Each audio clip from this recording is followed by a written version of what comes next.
Hey everybody, it's Corporal Speculation bringing you the latest from my channel. Today I wanted to talk a little bit about the dueling civil wars that I'm seeing kick off on both the right and the left. Mostly I'm going to be talking about the right and sort of your Ben Shapiro, Tucker Carlson fallout. But I did want to talk a little bit about the left wing side of this because, you got to mention it, it is certainly an issue on the left as well as an issue on the right. And I would say it's a massive issue on the left. It's muted right now because the left doesn't have a ton of power.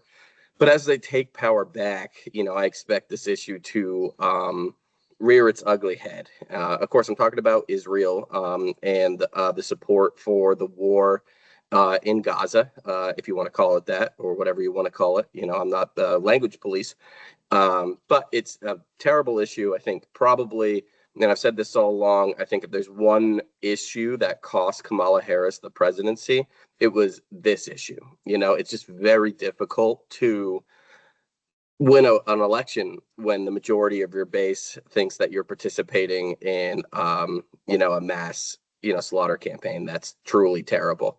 And with the visibility of this one overseas and on TikTok and on Twitter, it was very hard for her to gain momentum if she wasn't willing to distance herself from this policy. So it's definitely a really interesting issue. It's a pretty terrible issue. And I just wanted to dive into it a little bit. And so I wanted to start by just giving everybody a little bit of context of what the founders thought about this type of issue. Just because I came across this and was kind of blown away by, how incredibly, accurate to today that this speech was. And I'm talking about George Washington's farewell address in 1796. Bear with me, you know what I'm saying? I know it doesn't sound like it, but I'm telling you, it is pretty relevant. And I'll go ahead and this particular passage, I'll leave the link and then the passage that I pulled all these quotes from, because it is pretty interesting. But I wanted to read a couple of quotes and I'll kind of stop and talk about them. I'm not going to read the whole thing, mostly because I'm not a fantastic reader and it would be very difficult for you to struggle through me reading this entire thing to you. But the first quote that stood out to me was sympathy for the favored nation, facilitating the illusion of an imaginary common interest where no common interest exists. And I think that's a good starting point, right? Because you hear a lot about our common interests with Israel and with other countries, and the reality is they're looking out for their own country. I mean, that's what's happening. That's what it is, and they look out for them as they should, as their country should, and for this issue to cause the incredible, divide that it is. And I'm going to show you an example of it here in a minute on X. Shows that there really is a huge cost. You know what I'm saying? If this is an issue that's dividing both major parties in the U.S., then there's, that alone is a massive cost. But we are sending them a ton of money. Another quote that he pointed out is it betrays the former into participating in the quarrels and the wars on the latter without adequate justification, which is, again, I hate to say it, but we are involved in, and you can argue whether or not Iraq and Syria and all of those, Somalia, Libya, Yemen were on behalf of Israel. I will note that we had a long campaign of supporting the Saudis in their war in Yemen. And as soon as that stopped, Yemen started attacking Israel, not Saudi, Israel. So it's just an interesting point that, it kind of lines up with exactly what George Washington was talking about, because they weren't just attacking Israel. They were only attacking two countries. It was Israel and American ships, right? And again, without proper justification, we're over there and we're interfering in these countries.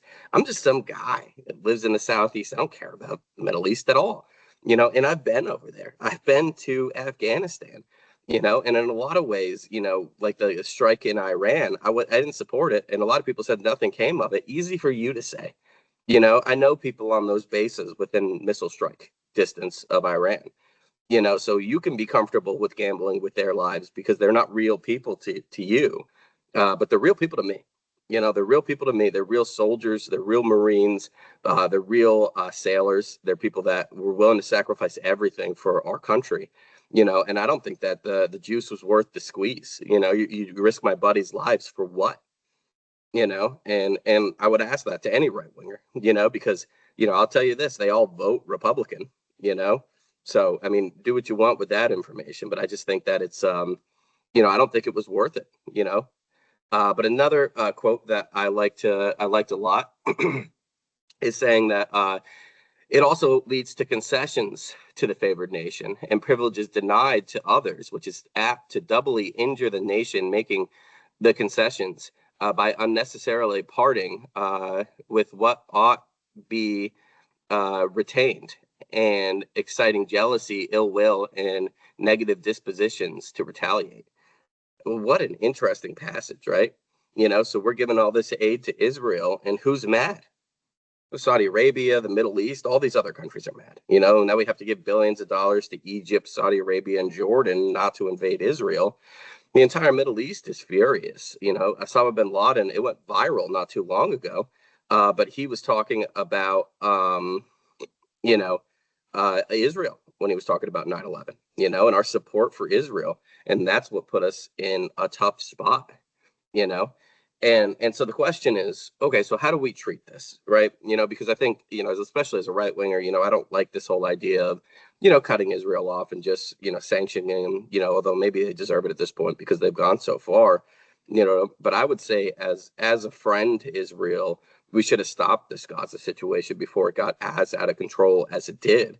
And if we had a regular relationship with Israel, I think that we would have. They wouldn't have gone so far, and their credibility wouldn't be as shot as it is. So it's exactly what George Washington was talking about. Is it put them in this situation where they were getting so much aid from us, because our, so-called patriots who support Israel, uh, and that makes them even more patriotic, have this impulse to support them as much as humanly possible, put them in a position where they were able to do more than they could have otherwise to damage their own reputation, and for all the war fighting and everything that they did, the Palestinians are still there. I've heard that there are more Palestinians now than before the war started, right? Because they haven't had a ton to do over there. So they've been, I don't want to get into how they've been entertaining themselves, but it kind of maths out if you think about it, right? And so the problem's just getting worse. If you want to be a friend to Israel, the answer should be you guys should really start looking at a two-state solution and getting the Palestinians out of there. And then the last one I want to talk about is sort of the prescription. What did George Washington say we should do in these situations? And he said the great rule of conduct for us in regard to foreign nations is extending our commercial relationships and to have as little to do with them politically as is possible, right? Easy. Let's just trade with them. That's it. That's all it has to be. No aid. We don't have to support their government. We don't have to be against their government. Jewish people are not Israel. The Likud party of Israel is not a representative of every Jew on the planet Earth. And their strategy is to kind of make people think that, so that way they think criticism of Israel is anti-Semitic. I'm not even really criticizing Israel. I'm not. I have no real critiques. They're a country that we have a similar trade ratio with to Singapore. And I would say that I would feel the same way about um, Singapore, where it's just kind of really not up to me what they do. Overall, it's really got nothing to do with me. So I'm not criticizing Israel. I think the war went too far, but in a lot of ways that was because the United States facilitated their worst impulses. But I want to get back to the Civil War because maybe you're thinking, okay, yeah, there's a little bit of disagreement about it, but it's really not as bad as you're making it out to be. And I kind of felt that way. I felt it until I saw this post on X. So I want to pull this up real quick. And this is Ted Cruz talking about how Tucker Carlson is defending Mandami over in New York City, who was just elected. Which isn't true. It was just him saying that, he's being, called an anti-Semitic at nauseum. He's not an anti-Semitic, which, who knows what's in his heart. But, as conservatives, wasn't this the whole thing? Is the left was very irritating for constantly telling us what was in our heart with regards to, political issues and things of that nature. So we really shouldn't be doing it to anybody, right? Let his words speak for himself and let us know how he feels. And that's kind of really all that there is to it, right? You know?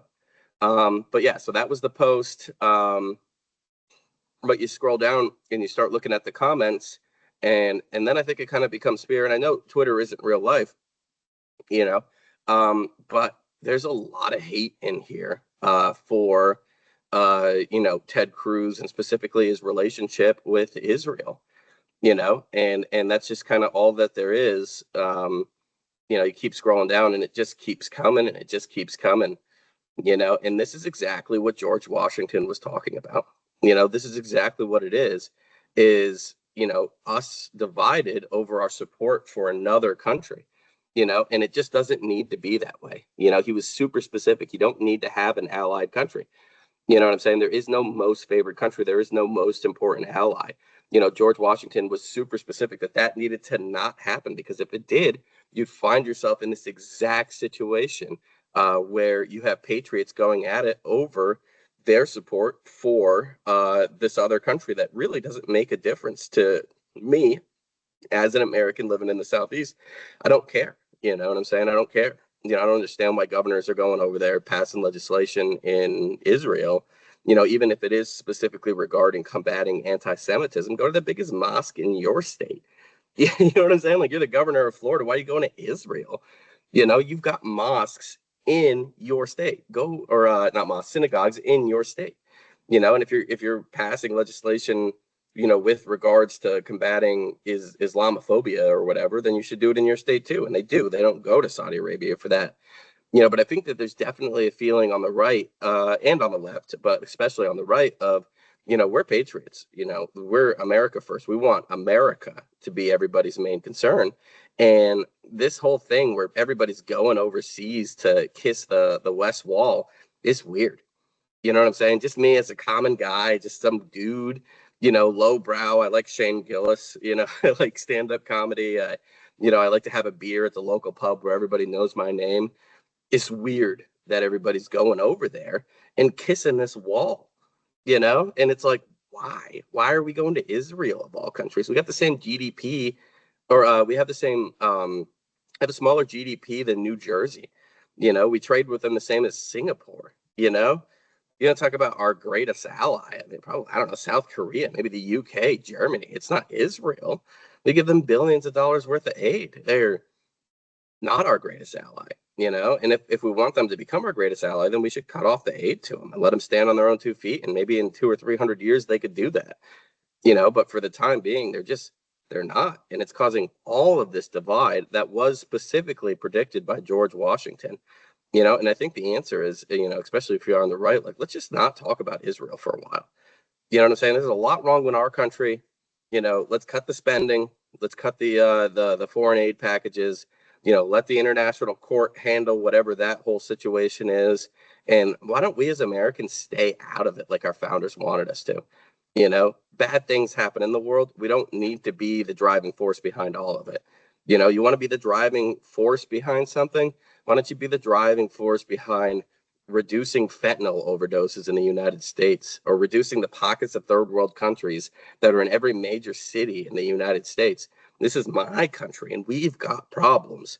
Stop worrying about Israel and other countries around the world. If there's going to be a right wing or left wing civil war, it should be how to make America better. We should be having strong disagreements on how to improve our country, so that's kind of my take on the whole right wing civil war. I think I do squarely find myself on the Tucker side. It is what it is. It is interesting. There's religious elements, but I don't want to speak to those because I'm not a religious scholar. I'll save it to say, I don't necessarily think Jewish people are God, the Christian God's chosen people. Yeah, as a non-denominational Christian, and I think that if you had gone public with those beliefs, 300 or 400 years ago, you would have had serious problems. I don't think that they're consistent with the teachings of any church over time. But maybe I'm wrong. You know what I'm saying? So, I'd love to hear you guys' take. So hit me with a comment. What did I get wrong? I know this is a super controversial issue on both sides, and I'd love to have a conversation about it. If you think Israel is our greatest ally, I'd love to know why you think that. I definitely don't see it, but I'm open to other people's perspectives. So hit me with that, and with that, I hope everybody has a great day. Throw me a sub, throw me a like, throw me a comment. Have a wonderful night.